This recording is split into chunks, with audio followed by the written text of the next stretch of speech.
साहस, स्वाभिमान, आत्मविश्वास, त्याग और बहादुरी की मिसाल शहीद भगत सिंह, एक महान क्रांतिकारी जो 23 साल की छोटी सी उम्र में हंसते हंसते देश के लिए फांसी पर झूल गए थे।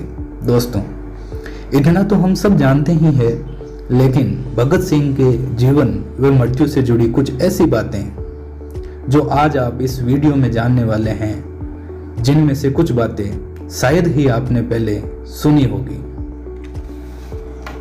28 सितंबर 1907। दोस्तों, ये बात है करीब आज से 113 साल पहले की, जब भारत व पाकिस्तान का बंटवारा नहीं हुआ था। यानी पाकिस्तान व भारत एक ही देश था जिसे अंग्रेजों ने अपना गुलाम बनाया हुआ था।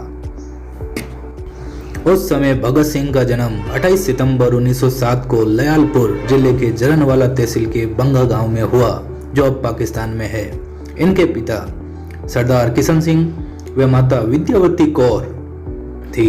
भगत सिंह के पिता व चाचा अजीत सिंह भी एक सक्रिय स्वतंत्रता सेनानी थे। भगत सिंह के परिवार के लोग बड़े वीर व साहसी थे। दोस्तों, भगत सिंह बचपन से ही बहादुर, साहसी व निडर थे। उनकी हिम्मत को देखकर उनसे बड़ी उम्र वाले बच्चे भी घबराते थे। एक बार की बात है, जब वो अपने पिता के साथ खेत में गए, तब उन्होंने पिता से सवाल किया कि पिताजी, खेत में आप लोग क्या करते हो? उन्होंने कहा, बेटा, इसमें बीज बोते हैं जिससे खूब सारा अनाज पैदा होता है। तब उन्होंने अपने पिता से सवाल किया, अगर ऐसा ही है तो तुम लोग खेत में बंदूकें क्यों नहीं बोते, ताकि अंग्रेजों को मारने के भी काम आए, तथा हमारे पास ढेर सारी बंदूकें होगी तो हम अंग्रेजों का डटकर सामना कर पाएंगे। दोस्तों, सरदार किशन सिंह ने अपने बेटे के मुंह से ऐसी बात सुनी तो पहले तो वे हैरान हो गए, लेकिन मन ही मन इस बात पर खुश भी हुए कि उनका बेटा देशभक्ति की राह पर जा रहा है। भगत सिंह जैसे जैसे बड़े होते गए, उनके मन में देशभक्ति की भावना घर करने लगी। 13 अप्रैल 1919। दोस्तों, ये वो दिन था जिस दिन कुछ ऐसा हुआ जिसने भगत सिंह के दिल व आत्मा को झंझोर के रख दिया और उनके मन में अंग्रेजी हुकूमत के खिलाफ आक्रोश भर दिया, क्योंकि इस दिन भारत के इतिहास का सबसे क्रूर नरसंहार हुआ था। दोस्तों, ये घटना थी भारत के पंजाब प्रांत के अमृतसर के स्वर्ण मंदिर के निकट स्थित जलियांवाला बाग में हुए हत्याकांड की, जिसमें अंग्रेज अधिकारी जनरल डायर ने रोलेट एक्ट के विरुद्ध हो रही एक सभा पर बिना किसी चेतावनी के भीड़ में खड़े हजारों बेकसूर निहत्थे लोगों पर गोलियां चलवा दी थी। और दोस्तों, इस घटना में अनाधिकारित आंकड़ों के हिसाब से 1000 से ज्यादा लोग मारे गए थे। और जब भगत सिंह ने इस घटना के बारे में सुना तो वो लगभग 20 किलोमीटर पैदल चलकर घटना वाली जगह पर पहुंच गए। वहां पहुंचकर जो उन्होंने देखा, बहुत ही दर्दनाक था। उस दिन से भगत सिंह ने उन सब शहीदों का बदला लेने की ठान ली और खून से सनी हुई मिट्टी मुट्ठी में भरकर घर लेकर आए। दोस्तों, उस समय उनकी उम्र मात्र 12 साल की थी। 1 अगस्त 1920।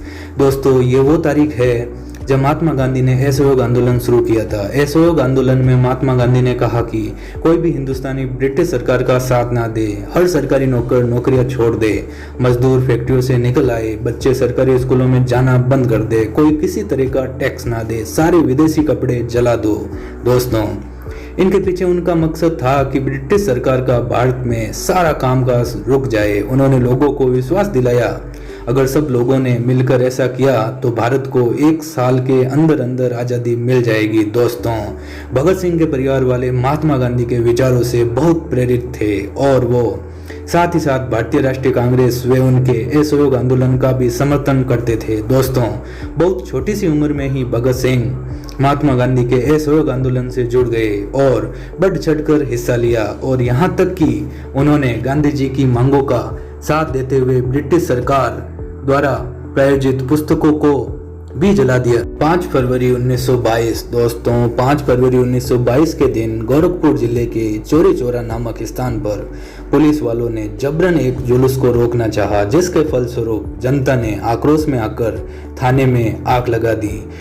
इसमें एक थानेदार व 21 सिपाही की मृत्यु हो गई। और दोस्तों, इस घटना से गांधी जी स्तब्ध हो गए और नाराज होकर गांधी जी ने अपना असहयोग आंदोलन ये कहकर वापस ले लिया कि स्वतंत्रता के लिए अभी हमारा देश पूरी तरह से तैयार नहीं है।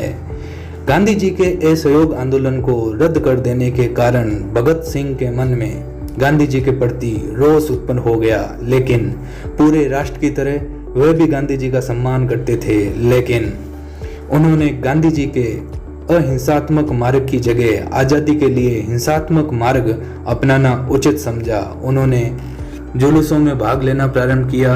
उनके ग्रुप के क्रांतिकारियों में से प्रमुख सुखदेव चंद्रशेखर आजाद वे राजगुरु थे। 9 अगस्त 1925 दोस्तों, 9 अगस्त 1925 को भारतीय स्वतंत्रता संग्राम के क्रांतिकारियों द्वारा ब्रिटिश राज के विरुद्ध भयंकर युद्ध छेड़ने के इरादे से हथियार खरीदने के लिए ब्रिटिश सरकार का खजाना लूट लेने की एक ऐतिहासिक घटना हुई थी, जिसको आज हम कांकोरी कांड से जानते हैं। और इस घटना में पकड़े गए क्रांतिकारियों में से 4 को फांसी की सजा तथा 16 अन्य क्रांतिकारियों को 4 साल से लेकर उम्र कैद की सजा सुनाई। और इस बात से भगत सिंह इतने अधिक क्रोधित हुए कि उन्होंने 1928 को नौजवान भारत सभा को हिंदुस्तान रिपब्लिक एसोसिएशन में विलय करके उसका नया नाम हिंदुस्तान सोशलिस्ट रिपब्लिक एसोसिएशन रखा।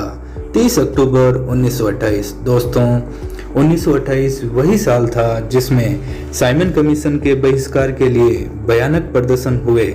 30 अक्टूबर 1928 को इन्होंने लाहौर में साइमन कमीशन के विरुद्ध एक विशाल प्रदर्शन में हिस्सा लिया, जिसके दौरान हुए लाठीचार्ज में लाला लाजपत राय जी बुरी तरह से घायल हो गए।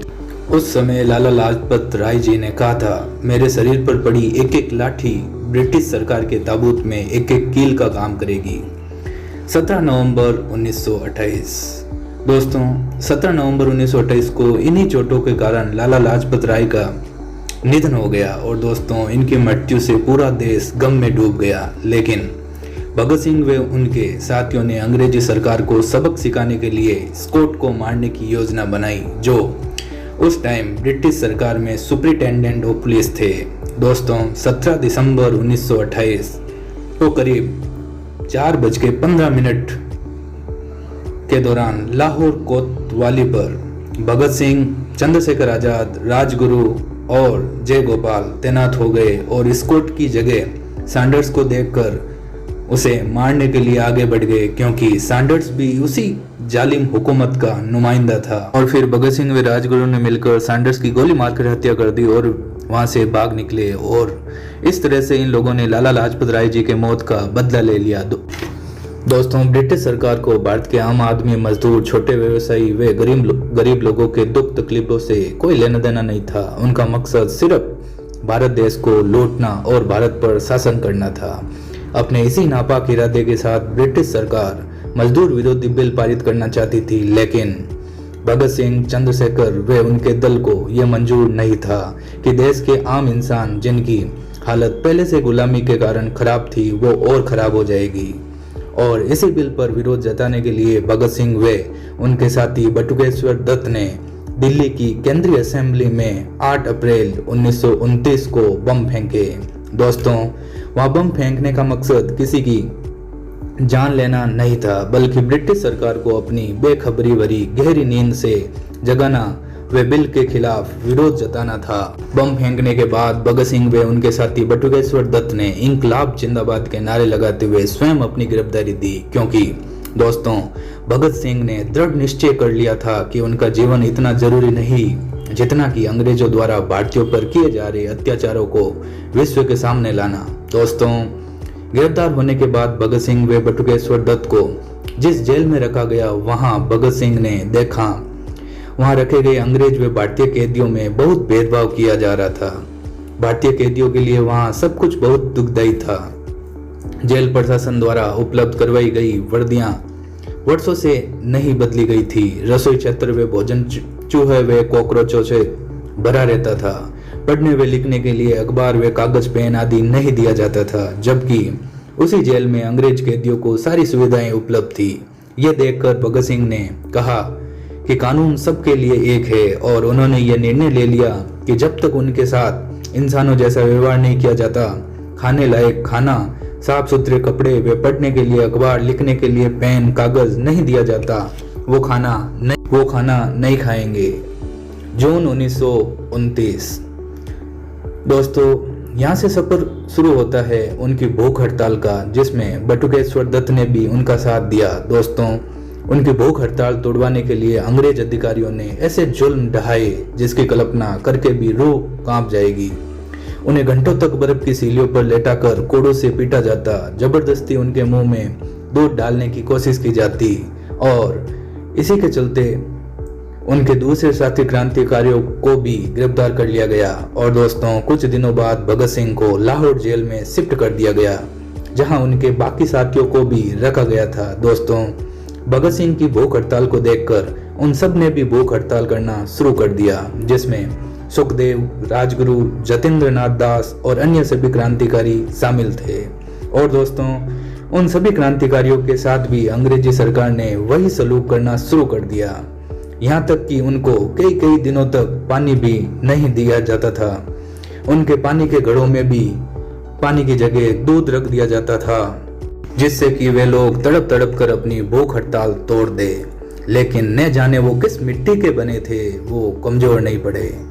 13 सितंबर 1929। दोस्तों, 13 सितंबर 1929 को जेल में भूख हड़ताल के कारण जेल में एक महान स्वतंत्रता सेनानी और क्रांतिकारी जतींद्र नाथ दास की मृत्यु हो गई थी।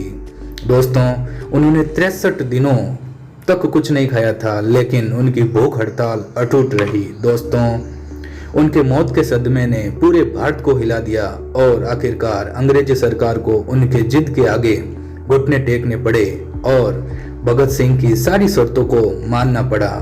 5 अक्टूबर 1929। दोस्तों, क्या आप जानते हो भगत सिंह व बटुकेश्वर दत्त ने अपनी भूख हड़ताल पूरे 116 दिन के बाद 5 अक्टूबर 1929 को तोड़ी थी। दोस्तों, है ना ये हैरान कर देने वाली बात। 116 दिनों के बाद भगत सिंह का वजन 60 किलो से 6.4 किलो कम हो गया था। 26 अगस्त 1930। दोस्तों, 26 अगस्त 1930 को अदालत ने भगत सिंह को भारतीय दंड संहिता की धारा 129, 302 तथा विस्फोटक पदार्थ अधिनियम की धारा 4 और 6F तथा आईपीसी की धारा 120 के अंतर्गत अपराधी सिद्ध किया। 7 अक्टूबर 1930 को अदालत द्वारा 68 पृष्ठों का निर्णय दिया गया, जिसमें भगत सिंह, सुखदेव तथा राजगुरु को फांसी की सजा और अन्य सभी क्रांतिकारियों को आजीवन कारावास की सजा सुनाई गई। 23 मार्च 1931। दोस्तों, फांसी देने का दिन 24 मार्च 1931 सुबह का रखा गया था, लेकिन भारत के लोगों में भगत सिंह की फांसी को लेकर काफी आक्रोश भरा हुआ था। इसलिए अंग्रेजी सरकार ने 23 मार्च को ही फांसी देने का फैसला लिया। दोस्तों, जेल के अधिकारियों ने जब भगत सिंह को यह सूचना दी कि उनके फांसी का वक्त आ गया है, तब वो एक किताब पढ़ रहे थे, तो उन्होंने कहा था, ठहरिए, पहले एक क्रांतिकारी एक दूसरे से मिल तो लें। फिर 1 मिनट बाद किताब छत की ओर उछालते हुए बोले, ठीक है, अब चलो।